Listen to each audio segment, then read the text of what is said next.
हे जनक, मैं करता हूँ ऐसा अहंकार रूपी विशाल काले सर्प से दर्शित हुआ तू मैं करता नहीं हूँ। ऐसे विश्वास रूपी अमृत को पी करके सुखी हो। व्याख्या: या अष्टावक्र जी अहंकार को ही दुखों का कारण मानते हुए कहते हैं कि हे राजन, तू इस अहंकार रूपी विशाल काले सर्प से संदिग्ध हुआ है, इसलिए अपने को कर्ता मानता है। या मैं हूँ कि भावना ही तुझे उस ब्रह्मा अथवा चेतना से अलग करती है। जब तक तेरे अंदर अहंकार है, तब तक तू अपने को उस आत्मा से भिन्न मानता रहेगा। यही विभिन्नता सभी दुखों का कारण है। इसलिए तू मैं भिन्न हूँ, मैं करता हूँ, इस अहंकार को छोड़कर मैं करता नहीं हूँ। करता वही ईश्वर है। ऐसे विश्वास रूपी अमृत को पीकर सुखी हो। इस सूत्र में अहंकार को समझना आवश्यक है। समस्त सृष्टि की उत्पत्ति एक ही ब्रह्मा से हुई है। एक ही चेतना विभिन्न रूपों में अभिव्यक्त हुई है। आरंभ में ही इस ब्रह्मा में कामना का स्फुरण हुआ और कोडंश बहुश्याम में एक हूँ, अनेक हो जाऊँ, इसी स्फुरण से सुप्त शक्ति का जागरण हुआ। शक्ति आगे विभिन्न रूपों का निर्माण करती रही। इन विभिन्न रूपों में व्याप्त चेतना को उस परम चेतना से पृथकता का अनुभव हुआ, जिससे मैं भाव उत्पन्न हुआ। या मैं भाव ही स्व चेतना के रूप विराट चेतना के पृथकत्व का मूल कारण बना। इसी अहंकार से वह चेतना उस विराट चेतना से भिन्न प्रतीत होने लगी। इस विभिन्नता प्रीति का मूल कारण मनुष्य की बुद्धि है, या बुद्धि ही उस विभिन्नता की प्रीति का कारण बन गई। अज्ञान से हुई या प्रीति आत्मज्ञान से ही मिट सकती है। जब आत्मा का बोध हो गया, उसका ज्ञान हो गया, तो भ्रांति मिट जाती है एवं मनुष्य अपने वास्तविक स्वरूप को पहचान लेता है। तभी वह शांत एवं सुखी हो सकता है। इसलिए अष्टावक्र जी कहते हैं कि मैं करता हूँ ऐसे अहंकार रूपी विशाल काले सर्व से संदिग्ध हुआ तू मैं करता नहीं हूँ। ऐसा विश्वास रूपी अमृत को पीकर सुखी हो। या मैं अथवा अहंकार अनंत विकमंगा है, इसे चाहे कितना भी भरो या खाली ही रहता है। इस दुनिया का सारा खेल अहंकार का ही है। वह अपने को कुछ दिखाना चाहता है। मनुष्य की आवश्यकताएं बहुत कम हैं जिन्हें आसानी से पूरा किया जा सकता है, किंतु उसके अधिकांश कार्य अहंकार तृप्ति के लिए ही होते हैं। यह अहंकार कठिन एवं असाध्य कार्य करने में रुचि लेता है, जैसे सिर केवल चलना, तप करना, नग्न रहना, लंबे उपवास करना, लंबी समाधि लगाना आदि। या आदमी का अहंकार ही है कि वह अपने को सभी पशुओं से श्रेष्ठ समझता है। इस अहंकार ने पृथ्वी को समस्त ब्रह्मांड का केंद्र माना, अपने को देवताओं की संतान माना।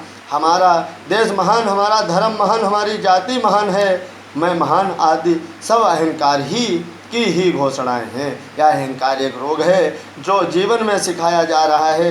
यह शिक्षण संस्थाएं, समाज सभी सिखा रहे हैं। अहंकार के अतिरिक्त जीवन में और कोई बोझ नहीं, कोई तनाव नहीं है, ना कोई बंधन है। अहंकार हमेशा चाहता ही है, देता नहीं है। देने वाला निरंकारी हो जाता है, या चाह ही दुख का कारण है। जितना चाहोगे जीवन में उतना ही दुख होगा। यह सुखी होने का मार्ग नहीं है। ईश्वर ने अपना बहुमूल्य मनुष्य को दे दिया, किंतु मनुष्य उससे संतुष्ट नहीं है। इसका एकमात्र है कि अहंकार को मिटा दो। जिस दिन अहंकार मिट गया, उस दिन यह कर्तापन भी खत्म हो जाएगा। वह उसी क्षण मनुष्य ईश्वर की समीपता का अनुभव करने लगेगा। इसलिए अष्टावक्र जी ने इस अहंकार को विशाल काला सर्प कहा है। छोटा मोटा भी नहीं है, विशाल है, और साधारण भी नहीं है, काला है, काला फनिक सर्प है। साथ ही अष्टावक्र जी केवल इस बीमारी का निदान ही नहीं करते, बल्कि इलाज भी बताते हैं। इस अहंकार को मिटाने का मात्र उपाय यह है कि जीव मैं से मुक्त हो जाए। मैं करता नहीं, एकमात्र करता हूँ, मैं करता नहीं हूँ। या स्पष्ट अपने विशिष्ट नियमों से चल रही है, सृष्टि अपने नियमों से चल रही है, परमात्मा ही एकमात्र करता है। ऐसा विश्वासपूर्वक मान लेना ही अहंकार मुक्ति के लिए पर्याप्त है। अहम मैं एक विशुद्ध बुद्ध, अतिबुद्धि रूप बुद्धि हूँ। ऐसे निश्चय विहीना निश्चय रूपी अग्नि से सुखी भव सुखी हो। अज्ञान अज्ञानी रूपी गहमन बन को प्रज्वलित जला करके वितशोक शोक रहित हुआ तत्व तुम। मैं एक अति सुंदर बुद्धि रूप हूँ, ऐसे निश्चय रूपी अग्नि से अपने अज्ञान रूपी बन को जलाकर तू शोक रहित हुआ सुखी हो।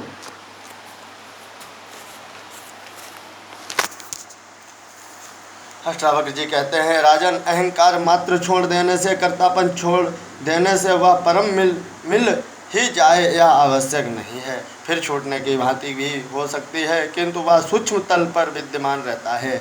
यह मान लेने से ही अहंकार नहीं है। अंधकार विलुप्त नहीं हो जाता, दिया जलाने से ही यह दूर होगा। अष्टावक्र जी इसलिए विश्वास दिलाते हुए कहते हैं कि आत्मज्ञान के लिए तू यह निश्चय पूर्वक मान ले कि मैं विशुद्ध बौद्ध स्वरूप आत्मा हूँ, तो तेरा अज्ञान रूपी अंधकार चाहे कितना भी घना हो, ही घना क्यों ना हो, एक क्षण में विलीन हो जाएगा। अज्ञान का वास्तविक नहीं अस्तात्विक नहीं है, वह ज्ञान का अभाव मात्र है। जब तक ज्ञान नहीं है अज्ञान रहेगा, किंतु ज्ञान का उदय होते ही वह लुप्त हो जाता है। इस ज्ञान प्राप्ति के बाद ही मनुष्य शोक रहित होकर सुखी हो सकता है। अज्ञान के रहते वह कभी शोक रहित नहीं हुआ हो सकता। अज्ञान के कारण मनुष्य की अनेकों अपेक्षाएँ होती हैं। जब अपेक्षाएँ पूरी नहीं होती तो वह दुखी होता है। अपेक्षा रहित जीना भी एक कला है। जो मिला है वह अमूल्य है, इसी से संतोष करके जीना ही परम सुख है। जितनी अपेक्षाएं बढ़ती हैं, दुख उससे कई गुना बढ़ जाता है। जीवन में ऐसा कभी किसी के साथ नहीं हुआ कि उसकी संपूर्ण अपेक्षाएं पूरी हो गई हों, या जानते हुए भी मनुष्य अपेक्षाएं किए जा रहा है और दुखी होता है। इसका कारण वह स्वयं ही है, कोई दूसरा नहीं है। यह ज्ञान ही है जो ज्ञान बोध से ही नष्ट हो सकता है। जिसमें यह संसार रस्सी में सर्प से के समान भाषित होता है, वही आनंद परमानंद का बोध है। अतः तू सुखपूर्वक विचरण कर। अष्टावक्र जी उपरोक्त मूल में आत्मा एवं विशिष्ट सृष्टि का संबंध बताते हुए कहते हैं कि आत्मा का कोई रूप नहीं है, वह निरंकार है।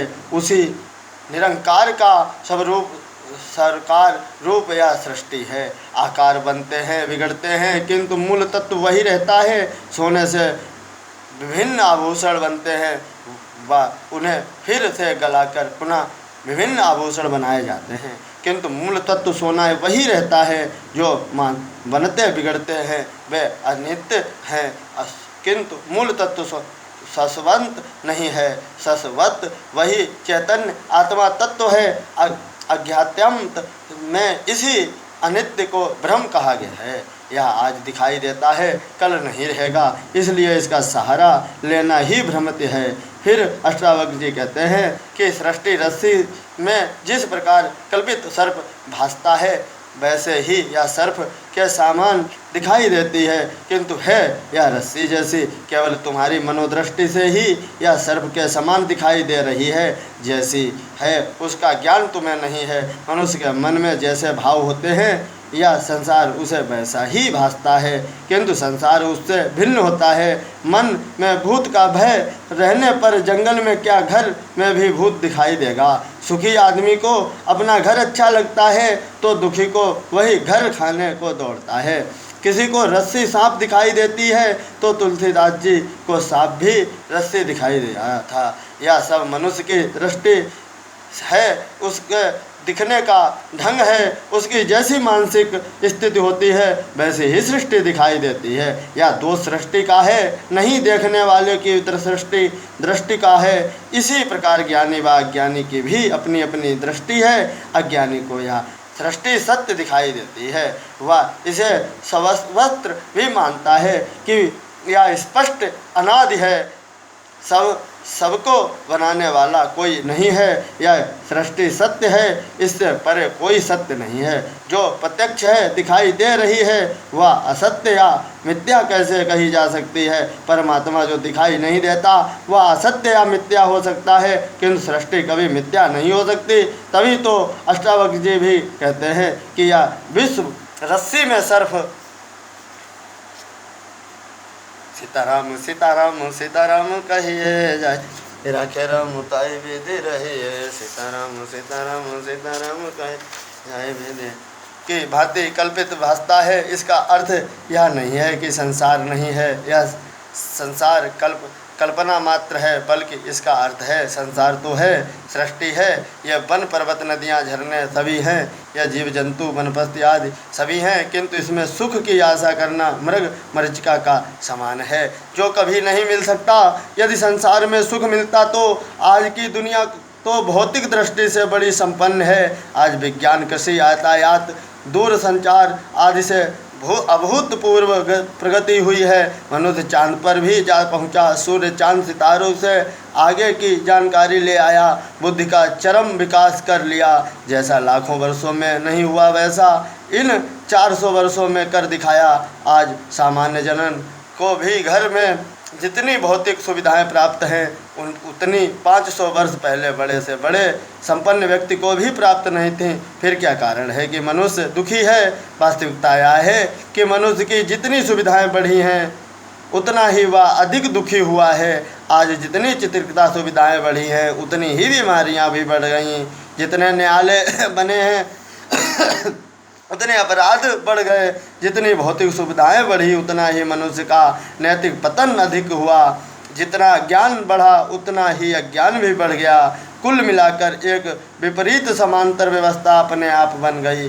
क्या कारण है इसका उत्तर किसी के पास नहीं है, केवल अध्यात्म ही इसका उत्तर देता है कि इस सृष्टि में, इस संसार में, इन भोगों में सुख ढूंढना मूर्खता है या मृगमरीचिका है, कभी मिल नहीं सकता, क्योंकि ब्रह्मा वस्तुओं में सुख है ही नहीं मिलेगा। कहाँ से?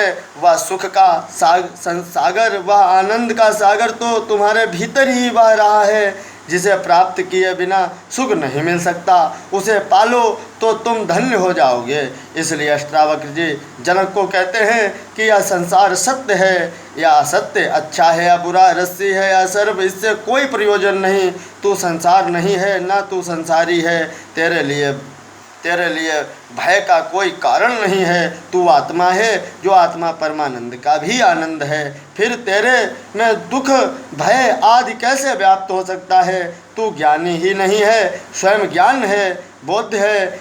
इसलिए तू सुखपूर्वक विचर, इस आत्मा ज्ञान से तेरे सारे संशय भ्रम दूर हो जाएंगे। संसार के प्रति जो तेरी दृष्टि है वह बदल जाएगी।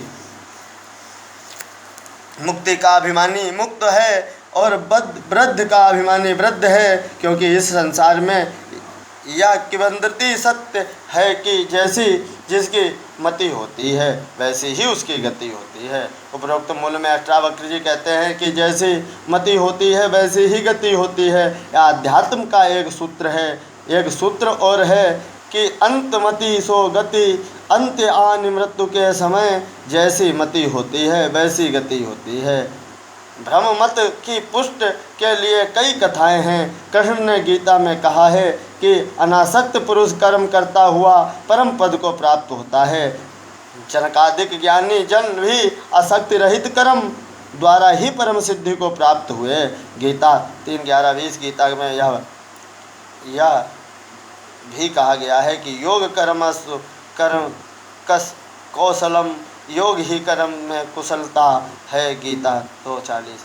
जो योग में स्थित होकर कर्म करता है वह भी मुक्तों का अधिकारी है। अध्यात्म में ऐसे अनेकों उदाहरण हैं जिससे यह सिद्ध होता है कि कर्म बंधन नहीं है। उसके प्रति जो आसक्ति है, जो राग है, वही बंधन है। बंधन के भय से कर्म छोड़ देना भी पाप है एवं आसक्ति त्याग कर कर्म करना भी मुक्ति का साधन है। अतः पाप पूर्ण कर्म में नहीं आ सकते हैं निष्काम कर्म बंधन नहीं बनता। इस कर्म